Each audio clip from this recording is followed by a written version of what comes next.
내 성중에서 서로 피를 흘렸거나 다투었거나 구타하였거나 서로 간에 고소하여 내가 판결하기 어려운 일이 생기거든 너는 일어나 내 하나님 여호와께서 택하실 곳으로 올라가서 이 사람 제사장과 당시 재판장에게 나아가서 물으라. 그리하면 그들이 어떻게 판결할지를 내게 가르치리니 여호와께서 택하신 곳에서 그들이 내게 보이는 판결의 뜻대로 내가 행하되 그들이 내게 가르치는 대로 삼가 행할 것이니 곧 그들이 내게 가르치는 율법의 뜻대로 그들이 내게 말하는 판결대로 행할 것이요 그들이 내게 보이는 판결을 넘겨 전함하거나 치우치지 말 것이니라. 사람이 만일 무법하게 행하고 내 하나님 여호와 앞에 서서 섬기는 제사장이나 재판장에게 듣지 아니하거든 그 사람을 죽여 이스라엘 중에서 악을 제하여 버리라. 그리하면 온 백성이 듣고 두려워하여 다시는 무법하게 행하지 아니하리라. 아멘. 오늘 말씀 보면 서로 간에 고소한다 있습니다. 원문대로 조금 생각하면 서로 분쟁한다, 서로 다투는 일이 있는 거죠. 개인이 자기 일인의 관계된 문제 아니라 서로 간에 분쟁이 있는 경우, 갈등이 있는 경우. 자, 이런 일의 해결 방법은 뭐냐면 판결을 받는 것입니다. 판결밖에 없냐? 그렇지는 않습니다. 재판장에 가기 전에 서로 사화하라. 서로 화해하면 되겠죠. 자, 그런데 우리가 이 판결받는 일에 대해서 주저하는 경우가 있습니다. 세상 법정뿐만 아니라 교회에서 말이죠. 즉 판결이라는 말을 판단, 정죄라는 말과 같은 의미로 써버리면 무언가를 시비를 정확히 가리고 그 일의 경중을 나눈다는 것에 대하여 거부 반응 또는 부정적인 생각을 갖고 있어서 판결을 한다는 것, 또 판결을 받는다는 것에 대해 굉장히 우리가 안 좋게 생각하는 경향이 있는데 그것이 오히려 문제가 있습니다. 자, 왜 그런가 말씀해 보세요. 일단 말씀에서 분명히 말합니다. 서로 분쟁이 생기면 판결하라 그랬습니다. 판결은 어디서부터 어디까지를 의미하냐면 시비를 가리는 일을 시작으로 자, 누가 옳다, 누가 틀렸다를 시작으로 해서 사람의 행위에 대하여 자 이거 짐승 행위 아닙니다. 사람의 행위입니다. 죄와 무죄를 정하고 죄가 있을 경우에 죄값에 대하여는 질과 양과 고와 저에 대한 정확한 보응을 하기까지 이르는 겁니다. 문서로만 살인죄를 지었다고 해놓고 감옥에 가두지 않으면 무슨 소용이 있을까요? 그렇죠. 법원에서 판결 때리고 이 사람을 가두는 것은 무슨 교정을 담당하는 국가기관이 한다 할지라도 넓게 보면 이게 다 사법제도에 포함이 됩니다. 즉 공의를 시행하기 위하여 필수적 제도요 절차가 판결제도입니다. 우리는 판결이 없는 공의를 쉽게 상사하는 경향이 있습니다. 사람들이 다 좋아서 판단받기 전에 공의가 다 시행되기를 그랬으면 좋겠지만 실제로 그런 일은 거의 없습니다. 어린애들이 싸울 때도 어른들이 들어봅니다. 보십시오. 그러지 않고 지들끼리 내주면요. 맞은 애는 하루 종일 입이 이만큼 나와 있고 때리는 애는 모른 척 거짓말하면서 하루 종일 이렇게 살아갑니다. 형제 간에도 그래요. 자, 분쟁이 아닌 경우에 개인의 선택과 성장으로서 자기 변화를 도모하는 경우에는 판결이 없이도 공의가 가능합니다. 무슨 말이냐? 내가 내 스스로 게으르다는 걸 알아요. 어떻게 하죠? 이래서는 안 되겠어. 남과 상관없이 내가 나를 볼 때 이것은 별로 의롭지 않은 삶의 방식인 거예요. 조금 더 부지런히 살아야겠어요. 그래서 성경에 부지런하고 착하고 선하고 그러죠. 그래서 조금 더 부지런하기로 했어요. 이 경우에는 굳이 남에게 가서 판결을 요청할 필요가 없습니다. 자기가 조금 더 부지런하고 조금 더 선하고 구제하며 살 때 스스로 내가 전보다 조금 더 의로워졌다라고 판단할 춤을 내릴 수 있습니다. 근데 지금은요, 이 말씀은 공의를 말하는 겁니다. 하나님의 백성이 사는 전체 사회에서의 공의를 말씀합니다. 이런 경우에는 분쟁이 분쟁이 발생했을 경우에 판결을 생략하고 다른 방법으로 공의를 얻으려고 하면 도리어 실패하거나 불완전하거나 또 다른 불의와 분쟁을 낳게 됨을 알아야 합니다. 보십시오. 분쟁의 예를 보면 피와 피 사이입니다. 요구와 요구 사이입니다. 예를 들면 어떤 경우입니까? 므낫세 지파 슬로보앗의 딸들이 모세를 찾아왔어요. 유산을 남자들이 받게 됐는데 우리 집은 아들이 없습니다. 딸밖에 없는데 그러면 우리 아버지 이름으로 주신 기업을 다 잃으리까? 기업이 굉장히 중요하죠. 지게표라고 합니다. 땅의 경계를 옮기지 말라고 했어요. 그래서 나봇이 포도원 안 팔았잖아요. 아합이 억지로 뺏어서 하나님 앞에 죄를 짓게 됐죠. 나봇의 피를 흘린 곳에 이세벨의 피가 흘렀어요. 자 보십시오. 그러니까 모세한테 오니까 모세가 그 지파 안에 문제가 생겼던 거 아니에요. 유산을 달라. 딸한테는 줄 수 없다. 막 이렇게 싸웠던 거 아니에요. 그럼 누가 갖고 가냐? 그 다음에 형제가 갖고 가게 돼 있어요. 아버지의 형제. 이게 삼촌들이 갖고 가는 거예요. 말이 안 되죠. 그러니까 와서 모세한테 말할까 하나님께 여쭤보자. 하나님께서 말씀해 주시죠. 그래서 알아들을 수 있는 말로 점치는 거 아닙니다. 이럴까요 저럴까요 이거 아닙니다. 뭐라 했으면 슬로보앗의 딸들이 말이 옳도다. 이 경우에는 딸들에게 유산을 주도록 하여라 하고 알아먹는 히브리 말로 우리의 이성에 하나님께서 계시해 주셨어요. 모세가 이렇게 판단을 내렸어요. 자 그런데 이제 이 지파의 남자들이 가만 생각해 보니까 제 아들이 시집을 가버리면 어떻게 되죠? 시집을 가면 자기들의 땅을 가지고 남편한테 가면 그 남편의 땅이 되어버리는 겁니다. 그러면은 조상 므낫세 지파에 받은 땅이 일부 없어져 버린 겁니다. 더 큰 문제죠. 아까는 우리 집안에 주신 기업이 없는 건데 이번에는 지파의 기업이 상실되는 거죠. 자 그럼 나중에 어떻게 지파끼리 또 싸울 수도 있겠죠. 자 그래서 이번엔 남자들이 와서 아니 저 여자들이 시집 가버리면 어쩔 거예요. 우리 므낫세 지파의 기업이 상실되겠는데 하나님 그러죠. 맞다. 걔들 말도 맞다. 이런 경우에는 이렇게 하자. 딸에게 주되 이 딸들은 므낫세 지파 안에서만 시집 가도록 하자. 오케이? 예. 그럼 어떻게 돼요? 딸이 유산을 받고 그 지파의 기업이 상실되지 않고 보존되는. 멋지죠? 자, 이게 바로 요구와 요구 사이입니다. 예를 들면 그 다음에요. 때리고 상한 일입니다. 요약하면 살인과 재산 또는 재물과 신체에 관한 문제입니다. 폭력, 즉 생명, 물질, 신체와 관련된 핵심 사안들입니다. 이런 일들에 사람들의 이해관계가 얼마나 첨예합니까? 제대로 해결이 안 되면 죽을 때까지 싸우다가 형제간의 얼굴도 못 봅니다. 그러니 이거를 판결을 내리는 게 좋을까요? 판결이라는 귀찮은 절차 또는 판결 때문에 오히려 더 멀어질 것 같은 걱정 그러면 어떻게 해결할까요? 자기들끼리 마음 좋아서 가위바위보로 천만의 말씀이죠. 절대 그렇게 안 됩니다. 이 일들을 바로 해결하지 않을 경우에는 분노와 원한이 발생합니다. 원수 맺고 또 경제적인 문제는 연속된 경제적 쏠림이 발생합니다. 형제들 간에 부자는 계속 부자고 가난한 사람은 계속 가난하고 판결이 있지 않다면 더 복잡하고 악한 일이 파생됩니다. 그래서 여러분 판결받기를 두려워하지 말고 판결이 공의를 취하는 제도로서 하나님이 허락하신 귀한 방패라는 것을 인정해야 합니다. 아까 말씀드린 므낫세 지파 안에 있었던 이 복잡한 문제를 하나님이 어떻게 해결하는가 보십시오.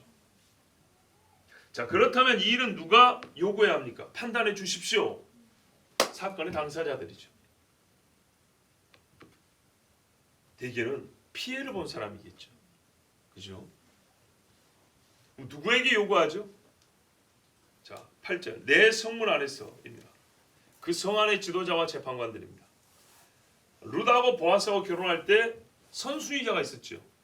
근데 선수의자가 나는 실수하고 그랬다고요. 그래서 그 사람은 기업 무르기를 거부하는 자라고 침뱉음을 당하고 보아스가 이순위자인데 룻하고 결혼하게 됐죠. 자 이걸 성읍의 재판관들, 성읍의 장로들이 했다 그랬습니다.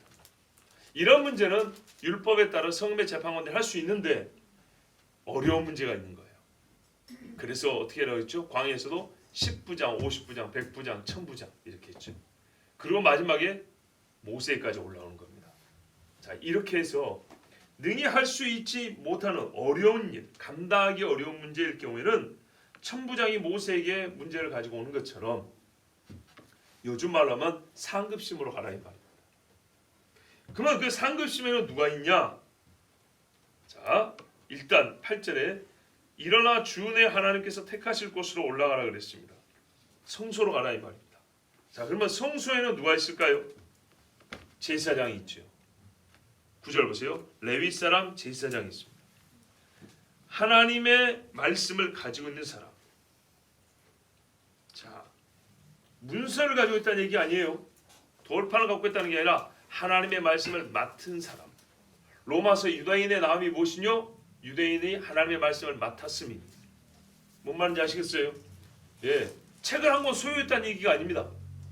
하나님의 말씀을 맡아서 말씀을 세상에 선포하고 가르치고 적용하는 일을 직무로 가진 사람들이 거기 있어요. 하나님께서 영감을 주시고 지혜와 지식을 더한 분들이 있어요. 그리고 여러분, 성소는 어디입니까? 하늘 보좌의 땅의 버전이라고 할 수 있습니다. 성전이 하늘에 있다고 그랬습니다. 그죠? 예수께서 지성소로 올라가셨다는데 이 땅의 모형으로 하늘에 있는 것의 모형을 본떠서 만들었다 했습니다. 우리가 하나님 보좌 앞에서 심판을 받습니다. 마지막에 여호와의 보좌 앞에 심판하는데 그 보좌를 이 땅에 둔 게 뭐냐면 법궤 위에 속죄소입니다. 내가 여기서 너에게 말하고 너에게 은혜를 베푼다 그랬어요. 하늘의 하나님의 보좌의 모형이 여기 있습니다. 지금 무슨 말이냐? 여기는 땅에 있는 사람들이 어떻게 여기냐면 하나님의 보좌 앞이다 여기는 겁니다. 인간의 모든 문제 중에 하나님의 보좌 앞에서 해결되지 않는 게 없고 하나님의 판단을 벗어나는 게 없고 하나님께서 판단의 권한을 가지지 않은 게 없습니다. 근데 땅이기 때문에 하나님이 대리자를 세웁니다. 그 사람들이 레위 사람 제사장과 재판관들이라고 불리는 사람들입니다. 9절 레위 사람 제사장들과 그 당시의 재판관입니다. 이 사람들에게 물으라. 그러면 그들이 어떻게 판결할지를 내게 가르치리라. 자, 하나님께서 모든 산자의 영혼을 결국에 판단하는 것처럼 이 땅에 있는 문제의 최종심은 하나님께 있습니다. 그런데 하나님께서 재판장으로 세운 사람들인데 이 사람들은 레위인과 일반인들입니다. 일반인들 중에 백성의 수령이라고 하는 사람들이 있습니다. 성령과 지혜가 충만한 사람을 광야에서도 부르라 했습니다. 이 사람들을 백부장, 천부장을 삼았습니다. 교회에서도 여러분 스데반 집사와 일곱 집사를 세울 때는 성령과 지혜가 충만한 사람이라고 했습니다. 이 사람들이 사도들과 더불어서 교회 대소사를 정합니다. 똑같습니다. 하나님께서 항상 레위인의 직무를 가진, 그러니까 제사장의 직무를 가진 사람 외에 하나님께서 또 특별히 직무를 부여하여서 성령과 지혜를 주신 사람들이 있습니다. 유대인의 전통에 따르면은 이 사람들이 산헤드린 공회를 나중에 구성하게 됐다라고 말하지만 그거는 솔직히 확인하기 좀 어렵고요. 하여튼 하나님께서 그 지파 종족들 중에 수장들을 세울 때는 지혜 있는 사람을 추천하라 그랬습니다. 이드로가 모세장이 이드로가 모세에게 그렇게 말했잖아요. 당신 말고도 하나님의 영이 충만한 사람들 지혜 있는 사람이 있지 않냐. 그 사람들을 추천받아서 기름 부어 세우라 그랬어요. 자, 요 사람들이 레위인들과 함께 재판을 합니다. 에스겔 44장에 보면 제사장들의 규례가 나오는데 거기에 24절에 또 그들은 시비가 있을 때 일어나 재판하되 내 판단대로 그것을 재판하고. 자, 이 부분 중요합니다. 내 판단, 하나님의 판단이죠. 하나님의 판단은 어디에 있습니까? 율법이죠. 여러분 나중에 하나님의 보좌 앞에서 심판받을 때 어떤 법으로 판단을 받을 거라고 생각하세요? 땅에서 사는 법이 따로 있고 판단하는 법이 따로 있을까요? 땅에서 사는 것을 가리는 판단인데 다른 법으로 판단할 것 같습니까? 여호와 율법은 1.1획도 사라짐이나 더하거나 빠짐이 없는 거예요. 오늘 우리에게 주신 그 법으로 판단을 받습니다. 이거 굉장히 중요한 사실이죠. 뭔가 추상적인 공의가 막 떠돌아다니고 이거 붙잡아갖고 우리를 판단할 것 같습니까? 아닙니다. 이 땅에 내가 가지고 있는 이름 그대로 올라와야죠. 오성호 이름 여기서 갖고 살잖아요. 천국 가면 다른 코드네임으로 불릴까요? 오성어 부르면 그대가 나오는 겁니다. 동명의 다수의 사람들이 있지 않겠습니까? 그래도 바로 압니다. 어떤 오성어를 부르는지. 그리고 바로 그 사람 그 이름이 걸어간 길을 하나님의 법이 딱 잣대를 갖다 댑니다. 똑같은 법입니다. 그것을 재판하고 내 모든 집회에서 내 법률과 법들과 내 법규를 지키며 또 내 안식일들을 거룩하게 할지니라. 자, 제사장들이 할 일이 뭐예요? 재판. 하나님의 법대로 재판. 그 다음에 뭐예요? 집회. 하나님 앞에 예배할 때도 예배의 법도를 지키라는 거예요. 아무렇게나 예배하지 말고. 그리고 안식일을 거룩하게 하는 것. 백성들에게 안식일을 거룩하게 하는 것이 무엇인지 가르치고 보이라는 거예요. 자, 이들이 재판할 수 있는 게 뭐라고요? 하나님의 말씀을 맡았기 때문에. 그리고 재판의 사명을 하나님께 부여받았기 때문에. 이것이 제사장들과 재판장들의 할 일입니다. 그런데 어디 있어요? 여호와께서 정하신 곳, 여호와의 이름을 두신 곳, 하나님의 보좌가 있는 곳. 그래서 뒤에 오면 뭐냐면 여호와 앞에 서서 판결하는 자들의 말을 들으라 그랬어요. 성소를 뭐라 그래요? 여호와 앞이라고 불렀어요.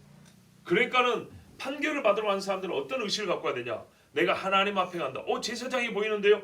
그게 바로 하나님 앞에 갔다는 뜻이야. 하나님께서 이 땅에 대리자로 세웠기 때문에. 자, 그러면 이 사람들이 어떻게 합니까? 9절에 보세요. 그리하면 그들이 어떻게 판결할지를 내게 가르치리니. 조언을 해주면 너희끼리 판단하는 뜻입니까? 아니죠. 판단 직접 내립니다. 그런데 판결 후 조치를 말하는 겁니다.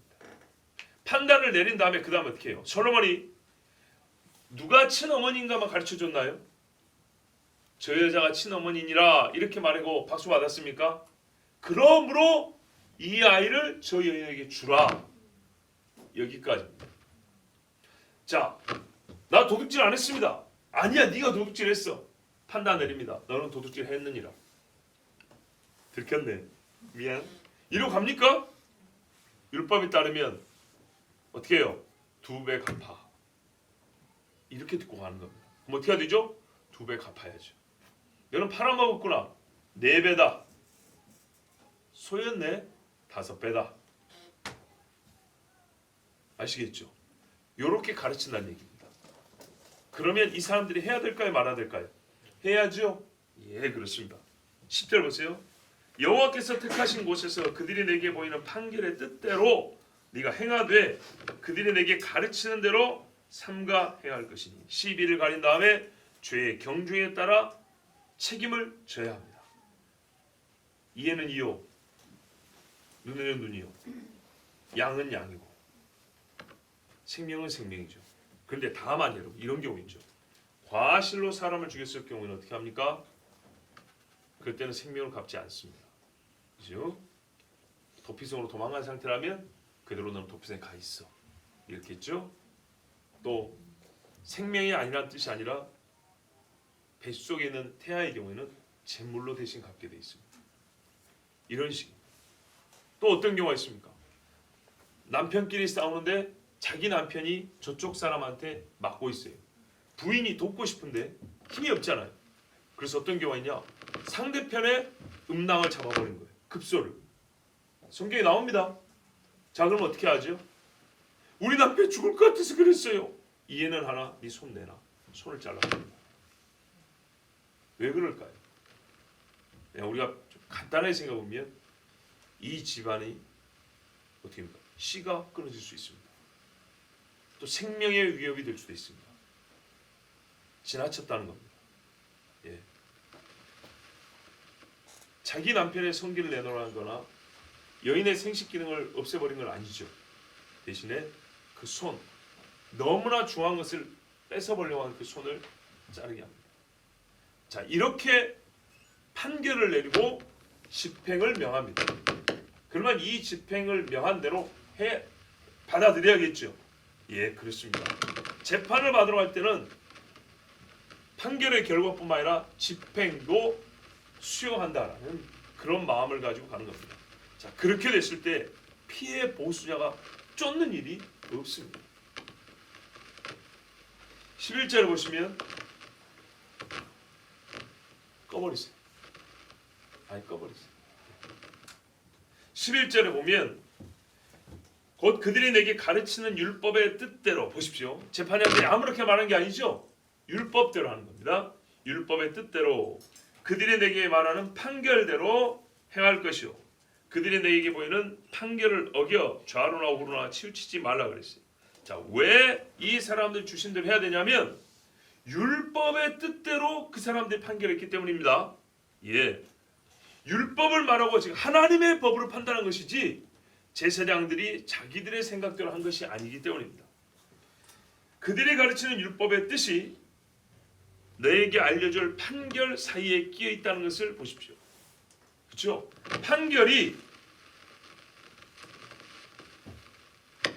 뜻이 꺼집니다.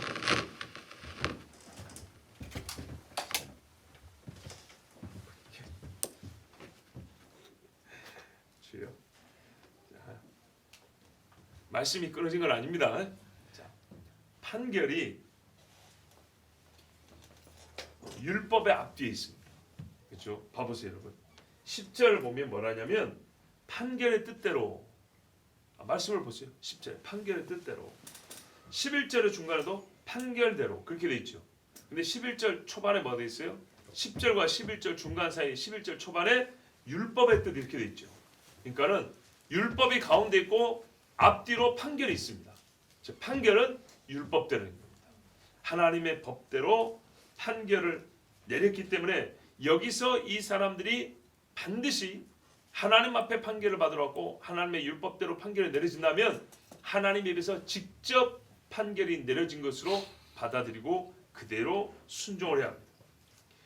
만일에 그렇게 안 하면 어떻게 되냐? 어긴다는 것이 어떤 의미죠? 좌로나 우로나 치우친다 이렇게 돼 있죠? 맞습니까? 자, 그들이 너에게 보여줄 판결을 거부하고 그들이 너에게 보이는 판결을 어겨 좌로나 우로나 치우치지 말라 그랬습니다. 좌로나 우로나 치우치지 않는다는 말이 항상 중도를 따르라는 말이 아닙니다. 중간에 있으면 구원을 받습니까? 아니면 예수님을 따라야 구원을 받습니까? 예수님을 따라 구원을 받죠. 중도가 구원의 길이 아닙니다. 중도가 옳은 게 아닙니다. 좌로나 우로나의 기준은 중심에 하나님의 말씀이 있음을 알아야 됩니다. 중심이 뭐냐? 그 중심을 기준으로 볼 때 치우쳤다는 거 아니겠습니까? 세상 사람들은 율법이 오른쪽으로 치우쳤다고 생각해요. 그건 그들 생각입니다. 왜요? 자기들이 너무나 왼쪽으로 가 있기 때문이죠. 반대로 생각할 수도 있습니다. 자, 그리스도에는 하나님의 말씀이 항상 중심이고 여기서 내가 좌우로 몇 도를 벗어나 있는지를 생각해야 합니다. 중심은 하나님의 율법입니다. 율법을 떠나 좌우로 요동하지 말라는 것이 좌우로 치우치지 말라는 것이지 내가 생각에 너는 오른쪽으로 좀 치우쳤어. 내가 생각에 너는 좀 왼쪽으로 치우쳤어. 이거는 말 그대로 자기 생각입니다. 그리고 혹 어떤 경우에는 사람이 살면서 좌우를 그런 문제로 생각할 수 있지만 판결에 있어서는 항상 하나님의 말씀이 서로 사상을 공유할 때는 서로 상대적일 수 있겠지만 옳고 그름을 가리는 판결에 있어서는 항상 여호와의 말씀이 중심이고 거기에 벗어날 때 좌우로 치우쳤다 그럽니다. 신명기 28장 9절에서 14절을 보면 내가 하나님 여호와의 명령을 지켜 그 길로 행할 것이라 명령을 해. 또 오직 너는 내가 오늘 내게 명령하는 내 하나님 여호와의 명령을 듣고 지켜 행하라 그럽니다. 모세가 하나님의 말씀을 듣고 이렇게 말한다. 그러면서 내가 오늘 내게 명령하는 그 말씀을 떠나 좌로나 우로나 치우치지 아니하고 말씀을 떠나는 것이 좌로나 우로나 치우친 거라 말합니다. 모세를 이은 여호수아도 1장 7절에 하나님의 말씀을 모세처럼 직접 듣습니다. 뭐라고 듣냐? 나의 종 모세가 내게 명령한 그 율법을 다 지켜 행하고 좌로나 우로나 치우치지 말라. 그리하면 어디로 가든지 형통한다 했습니다. 하나님의 말씀을 듣지 않는 것이 치우치는 겁니다. 여호수아가 110세를 살고 마지막 유언으로 이렇게 말했습니다.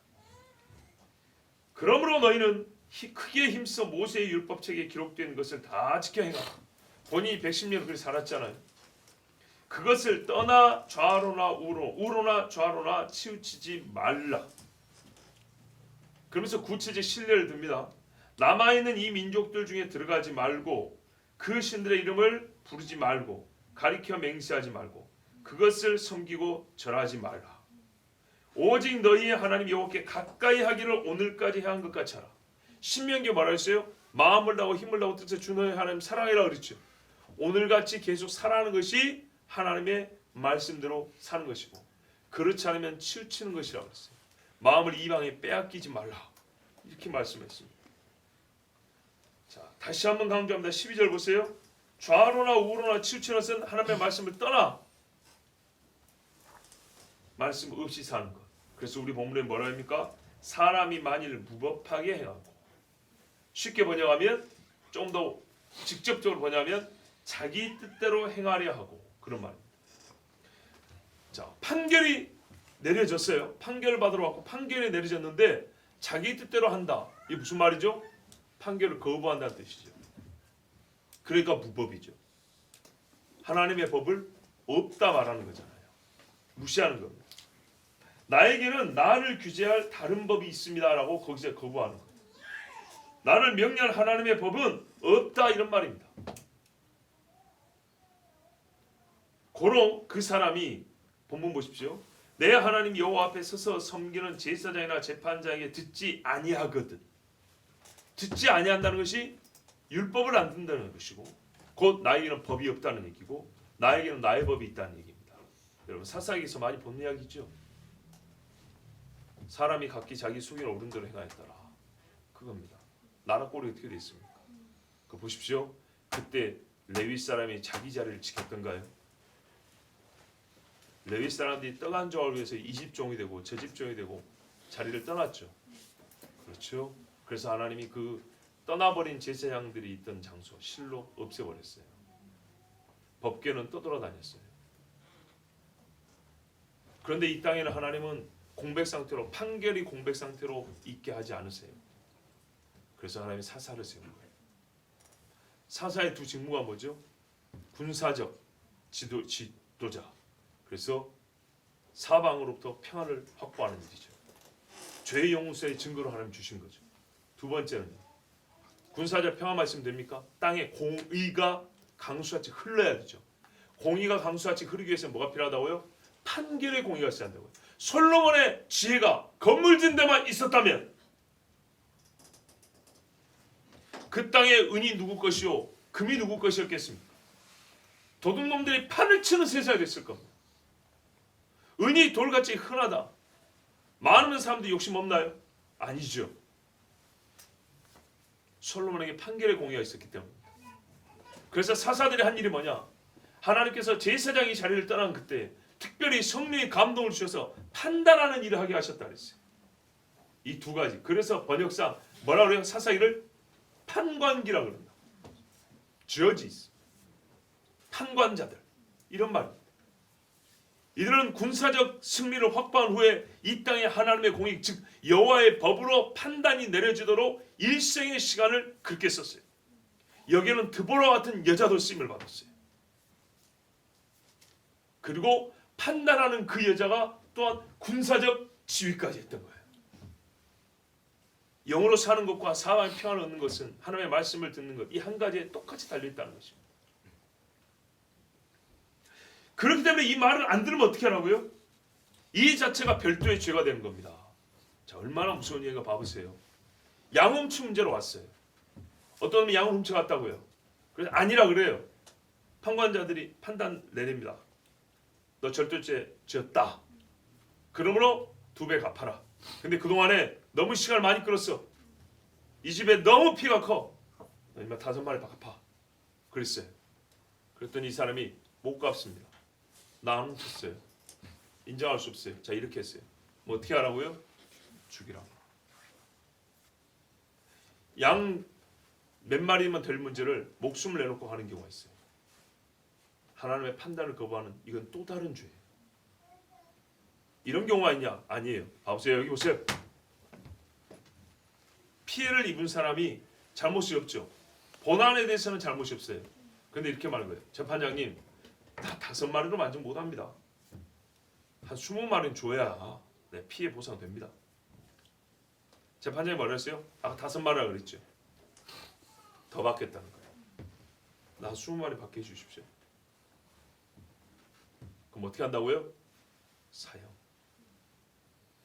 양 4마리 아니 몇 마리 더 얻으려다가 목숨 내놓고 가는 거예요. 이게 무서운 거예요. 이게 정말로 중요한 문제입니다. 여러분, 아나니아와 삽비라 보십시오. 이 구약의 사건이 아니 이 구약의 말씀이 율법이 말이죠. 우리에게 가장 극적으로 확증된 사건이 아나니아 삽비라 사건입니다. 베드로 앞에 왔습니다. 베드로로 말하면 당시의 재판장입니다. 동의하십니까? 하나님의 성령의 감동을 받아 유대인과 이방인에게 최초로 하나님의 복음을 전한 자입니다. 말씀을 맡은 자입니다. 유대인의 관원들과 제사장들 앞에서 겁없이 외친 사람입니다. 3,000명, 5,000명이 회개하기만.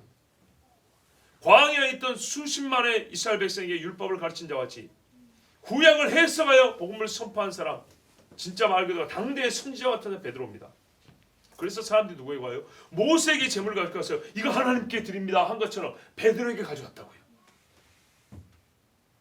당대의 사사라고 볼 수 있죠. 베드로가 말합니다. 가만 있어도 될 걸 굳이 가져와서 거짓말하잖아요. 이게 다냐? 예, 너희가 사람을 속인 것이 아니요 하나님을 속임이로다.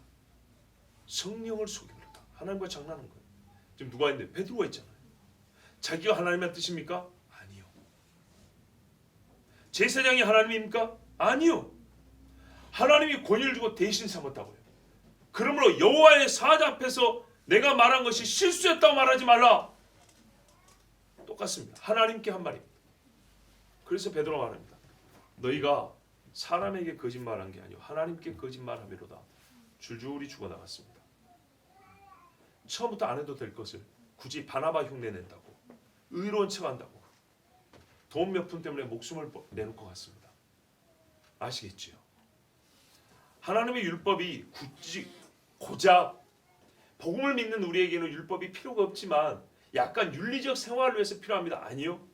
복음의 주 핵심 원리가 율법에 이미 다 들어있었어요. 예수 믿으면 거짓말도 됩니까? 예수 믿으면 하나님이 만만합니까? 더 무서워야 되는 거예요. 더 사랑해야 하고 더 떨어야 되고 더 즐거워야 되는 거예요. 속을 감찰한다고 하셨잖아요.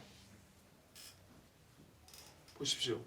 제사장에 갔으면 그 속을 감찰하지 못합니다. 베드로 앞에 가니까 속을 감찰 당해버리잖아요. 예수님 앞에 왔을 때 속이 다 보여버린 것처럼 성령께서 훨씬 더 강하게 판단을 내리십니다. 그런데요, 우림과 둠밈이 아닙니다. 그렇대 아니다 이게 아닙니다. 정확하게 하나님이 문장을 말해줍니다. 거짓말했다. 감추었다. 어디 숨겨놨다. 민수기 15장 30절 31절에 본토인이든지 타국인이든지 고의로 무엇을 범하면 누구나 여호와를 비방하는 자니 그의 백성 중에서 끊어질 것이라. 그런 사람은 여호와의 말씀을 멸시하고 그의 명령을 파괴하였은지 그의 죄악이 자기에게로 돌아서 온전히 끊어지리라. 하나님을 멸시한 자들은 온전히 끊어진다 했어요. 자, 이 재판정은요 최종심입니다. 그렇죠? 재판 제도로서도 최종심이고 의미상으로도 하나님 보좌 앞이니까 최종심입니다. 최종심인데 하나님 앞에서 이 판결을 거부하겠다. 어디서 공의를 찾겠어요? 그리고 여러분 최종심까지 올라올 정도면 온 나라 백성이 다 합니다. 이 사건에 대하여. 그 자리에서 하나님을 거역했습니다. 근데 아무렇지도 않습니다. 죽은 하나님입니까? 살아있는 하나님입니까? 죽은 하나님 되어버리죠. 하나님 그대로 두지 않습니다. 본문 보세요. 12절 끝부분에 이스라엘 중에서 악을 제하라. 왜요? 이 사람의 행위는 악을 만들고 퍼뜨리는 행위이기 때문입니다. 사건이 살인사건이건 절도사건이건 경주에 상관없이 판결이 무겁기 때문에 판결의 권위로 말미암아 판결을 거부하는 죄는 앞선 사건과 별개로 사형에 해당하는 죄가 됩니다. 만백성 앞에서 여호와를 멸시하는 죄를 지었기 때문입니다. 사무엘상 15장 23절에 이는 거역하는 것은 점치는 죄와 같고 완고한 것은 사신 우상에 절하는 죄와 같음이라. 사신은 살아있다는 얘기 아니라 죽은 신, 사악한 신, 마귀에게 전한다 했어요. 뭐가요? 여러분, 거여가는 것은 점을 치는 것이고 마음이 완고한 것은 귀신에게 절하는 것과 같다 그랬어요. 자, 율법의 이주는 어떻게 하라 그랬어요? 돌로 쳐 죽여라 그랬죠. 하나님의 면전에서 이 죄를 지은 거라고요. 거여하는 점치는 죄와 같다는 겁니다. 그래서 왕이 여호와의 말씀을 버렸으므로 여호와께서도 왕을 버려 왕이 되지 못하게 하셨나이다. 버림받은 거예요. 하나님을 버렸다는 증거예요. 그런데 어때요? 이게 이스라엘 중에 이런 죄가 존재하게 되며 이 사람이 대표적으로 이게 상징성 있는 인물이 돼서 온 이스라엘이 여호와를 거역하게 만드는 시발점이 되는 거예요. 그래도 괜찮다라고 사람들이 보여주는 증거가 되는 겁니다. 역대상 10장 13절 14절에 사울이 죽은 것은 여호와께 범죄했기 때문이라. 어떤 범죄냐? 그가 여호와의 말씀을 지키지 아니하고. 아까 지켜야 좌우나 우나 치우치 않는다 그랬죠? 지키지 아니했으니까 치우친 겁니다. 또 신접한 자에게 가르치기를 처하고. 보세요. 이 사람이 하나님의 말씀을 거행하면서 의미상으로도 이미 신접한 자에게 귀신에게 절하는 것과 같고 점치는 것과 같다 그랬는데 결국 그는 최후의 죽음이 있기 전에 점치는 자를 찾아갑니다. 실제로 점을 칩니다. 그리고 여호와께 묻지 아니하였으므로 하나님의 판결을 구하지 않습니다. 다윗과의 사회에서 한 번도 하나님의 판결을 구한 적이 없습니다. 듣지도 않습니다. 그랬으므로 여호와께서 그를 죽이시고 그 나라를 이세 아들 다윗에게 넘겨주셨더라. 아멘. 하나님께서 사울과 다윗 사이에 재판하신 겁니다. 사울이 유죄요, 다윗이 무죄다. 죄값은 사형. 그래서 사울이 죽었습니다. 히브리서 10장 28절 29절에 이런 말씀이 있습니다. 모세의 법을 폐한 자도 두세 증인으로 말미암아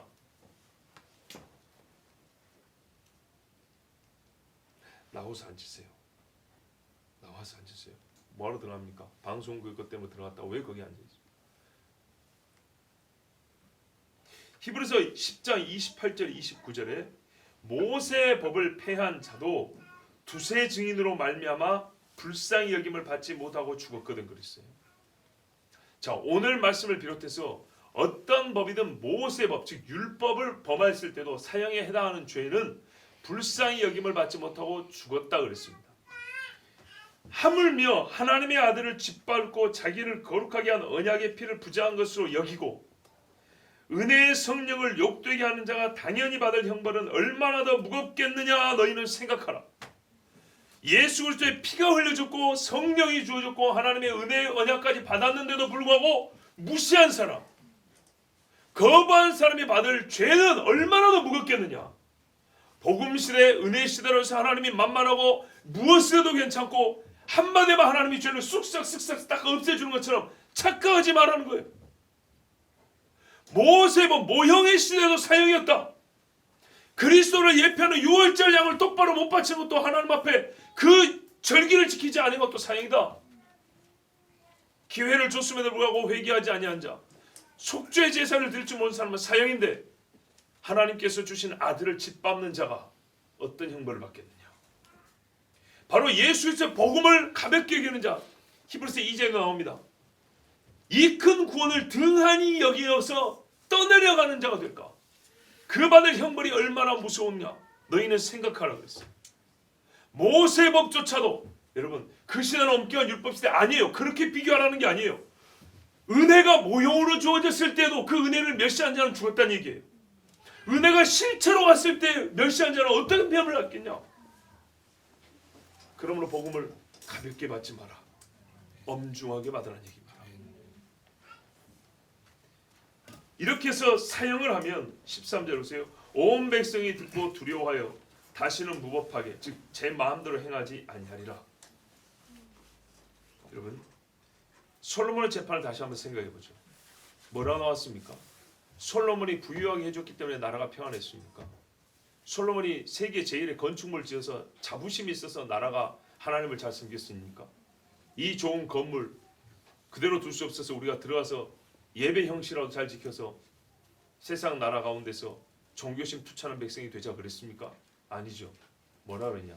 솔로몬이 구한 것도 판결의 죄였고 그 판결로 말미암아 백성이 하나님의 영이 저와 함께 있는 줄 알고 나라가 결국 그 판결로 말미암아 평안해진 겁니다. 그 판결로 말미암아 얻은 건 뭐냐? 하나님을 두려워함, 왕을 두려워함이 있다고 했어요. 두려워한다는 것은 참 좋은 겁니다. 겁에 찌들려서 이렇게 주눅들어 사는 얘기가 아닙니다. 자기 행실을 돌아볼 수 있는 지혜를 갖게 합니다. 제일 좋은 게 이겁니다. 사람이 두렵지 아니하면요, 자기 행실을 돌아볼 수 있는 때를 얻지 못하고요, 생각도 못하고 삽니다. 만일 여호와 앞에서 주어진 여호와의 판결을 부정하고 자기 판단대로 결론을 내린 자가 버젓이 살았어. 계속 자기 마음대로 살아가는 모습을 본다면 전 이스라엘은 금세 이 사람처럼 행할 겁니다. 아간을 죽이지 않았다면 전 이스라엘은 도둑놈들이 되었을 겁니다. 보십시오. 전쟁할 때마다 백전백승인데 그 전리품이 얼마나 많습니까? 아간과 같은 마음을 가진 사람이 정말 아간밖에 없었을까요? 아니죠. 가룟 유다와 같은 돈을 좋아하는 마음이 가룟 유다만 가졌던 건가요? 아닙니다. 부자 청년이 왔을 때 사람이 재물 때문에 천국에 못 가는 것이 낙타가 실제로 바늘기 들어가는 것보다 어렵다 이랬더니 베드로가 뭐라고 했습니까? 그러면 누가 구원을 받겠습니까? 재물관은 저 사람이랑 우리랑 똑같다는 겁니다. 그 재물관이 바뀌어야 되는 거죠. 그런데 그 사람이나 이 사람이나 똑같이 다 천국 들어가고 아무 문제가 없다면 누가 그 생각을 받고 있습니까? 귀신의 상과 하나님의 상이나 재물이나 하나님 겸하여 섬기는 것, 누가 그거를 계속하지 않겠습니까? 살면서 실수로 죄를 지어도 사람의 심장이 떨립니다. 그런데 명백한 하나님의 판결에 떨어졌음에도 불구하고 무시하고 산다. 부정하고 거역하고 아무렇지도 않게 산다. 이런 일이 재판이 있을 때마다 반복된다. 과연 어느 나라 백성이 이스라엘 보고 율법 있고 하나님 살아계신다는 것을 깨달을 수 있겠습니까? 불가능한 이야기입니다. 이게 결국 어디까지 가냐? 그렇게 되면 누가 구원을 얻겠습니까? 하나님의 약속이 이스라엘에 맡겨진 걸 모르는데 누가 구원을 얻겠습니까? 예. 어떤 이는 여호와의 판결을 거부하는 행위를 미워하는 마음을 갖게 됩니다. 자, 무슨 말이냐 보세요. 판결이 떨어지죠. 판결이 떨어지면요, 사람들이 이 판결을 딸 때 크게 두 가지 마음입니다. 여러분 어릴 때 학교에서 선생님이, 요즘 아니지만 옛날에 매를 때렸어요. 그럼 학생들, 내가 초등학교 지금 2학년짜리라고 한번 생각을 해보세요. 선생님이 친구가 잘못했을 때 친구가 도둑질하거나 컨닝을 했어요. 그래서 애를 때리거나 벌을 준다고 해요. 그러면 학생들 중에 두 부류로 나뉩니다. 어떤 부류였냐? 의로운 심성을 가진 학생들은 그래, 저렇게 나쁜 짓 하면 안 되는 거야. 컨닝을 하는 것은 잘못이고 그 잘못에 대해서는 저런 벌을 받는 거야. 전 벌 받아 합당해. 저렇게 하면, 이렇게 저런 짓을 하면 안 돼. 이래서 더욱 경고를 하는 애가 있고, 내가 다음에 컨닝 하려 했는데 벌 받은 거 보니까 무서워서 못 하겠다. 이런 애가 있죠. 크게 두 가지로 나뉘죠. 그러나 저는 어떻게 되죠? 악을 막습니다. 그죠? 이렇게 깨닫는 자는 제일 좋은 거죠. 아, 이것이 악이구나. 이것이 옳고 이것이 틀린 거구나 라고 깨닫는 자는 정말 하나님 앞에 더 말 그대로 그 사람 자체가 바른 사람으로 살아갈 것이고, 그렇지 않더라도 야, 이거 잘못하면 잘못 죽겠구나, 무서워서 못하겠다, 이렇게라도 하면 어떻게 해요? 속에 있는 것이 실행되는 죄는 안 되겠죠. 그러든 어쨌든 여러분, 악을 저지르지 않는 게 낫죠. 맞습니까? 예. 이와임은 전자가 되길 바랍니다. 우리는 그래야 되는 거예요. 예, 그래야 되는 거예요. 솔로몬 당시 이스라엘은 그랬다는 거예요. 적어도 베드로 당시에 초대교회는 그랬다는 거예요. 사도들이 가르칠 때 교인들이 그렇게 했어요. 여러분, 온 백성이 다 동일한 재판장에 서는 것은 아닙니다. 보십시오. 이제 이 사람들이 판결받고 어쨌든 일상에서 따라가죠. 일상에서. 또 재판을 받을 때 동일 성질의 사건이나 같은 종류의 일만 계속 반복해 재판이 이루어지고 그 일만 일상생활에 가져와서 새롭게 변화된 삶을 사는 게 아닙니다. 자, 무슨 말이냐? 저를 봐보세요. 이스라엘 60만 할 때 60만이 순차적으로 1번부터 60만 번까지 해서 다 재판받으러 갑니까? 아니란 얘기입니다. 그 중에 극히 일부가 재판을 받습니다. 극히 일부가 재판을 받지만 전부 다 같은 사건입니까? 여러 사건이죠. 여러 사건이라 할지라도 한 사건에 1회차씩 빠짐없이 모든 종류의 사건을 다 재판을 받습니까? 그렇지 않습니다. 그렇지 않지만 한 가지가 제대로 판결에 떨어지고 그 판결을 순종하는 한 사람만 있어도 전체적인 적용이 가능한 겁니다. 아까 도둑질 한번 봐보세요. 아, 도둑질할 경우에 이렇게 판단을 받는 거구나. 야, 그러면 양 한 마리 훔쳐먹어도 4마리를 갚으면 남의 생명을 고의로 뺏으면 어떻게 되겠냐? 굳이 사람 죽은 살인사건을 판결 안 내려도 충분히 어떻게 살아야 되는지 교훈을 얻을 수 있지요. 예. 그러므로 반대로 보면 됩니다. 이 한 가지 판결에 불복종할 경우에 매사가 다 하나님께 불복종을 받기는 겁니다. 이게 악입니다. 누룩입니다. 단 한 번의 판결이라도 양편이 생명을 내놓는 일이라 할지라도 순종한다면 온 이스라엘에 악이 없고 여호와 경외하기와 주의 법을 따라 사는 법, 일상의 법을 배우게 됩니다. 지금 우리에게 있어야 할 일이 아닙니까? 교회가요, 불필요한 분쟁은 없어야 되겠지만 하나님 앞에 판결이 있어야 될 사건조차도 스스로 덮거나 알아서 하라고 하거나 그것이 큰 잘못이라고 알아야 됩니다. 성경에 말합니다. 너희가 판결할 능력이 없는 것을 인정하고 내게로 가져오라 그랬지. 판결 못하니까 니나 나나 못하니까 덮고 없애자. 그리고 없어집니까? 혹시 없어진 경우 있으면 말씀을 해주십시오. 절대 그런 일은 없습니다. 하나님께 판결받기를 두려워하지 마세요. 오히려 주님 앞에 나온 자들은 삽니다. 베드로가 밖에 나가 심히 통곡하며 울었더라.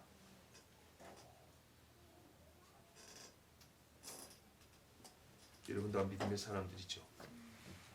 믿음의 사람 여러분, 당신이 여호와의 말씀을 듣고도 부정한다면 바로 당신이 먼저 여호와 하나님 앞에서 하나님과 사람의 부정을 당한다는 것을 기억하십시오. 내가 먼저 부정을 당하는 겁니다. 그 부정의 판결을 1차로 받는 겁니다. 율법에 따른 판결을 거부하는 자는 죽일지니라. 그래서 바로 나로 말미암아 온 백성에게 하나님의 법의 엄중함을 보이게 되는 겁니다. 그러나 여러분, 꼭 그렇게 목숨을 잃고서 하나님 말씀의 엄중함을 보여야 되겠습니까? 그게 지혜롭습니까? 지혜 있는 자는 살 길을 찾습니다. 꼼수나 처세로 살 길을 찾는 것이 아니라 여호와의 말씀을 순종합니다. 말씀의 결론이 이렇습니다. 어떤 경우라도 하나님 앞에서 여호와의 말씀을 순종하면 죽어도 살고 불순종하면 살아도 죽습니다. 항상 하나님 말씀에 순종하여 죽어도 사는 자 되길 바랍니다. 기도하겠습니다.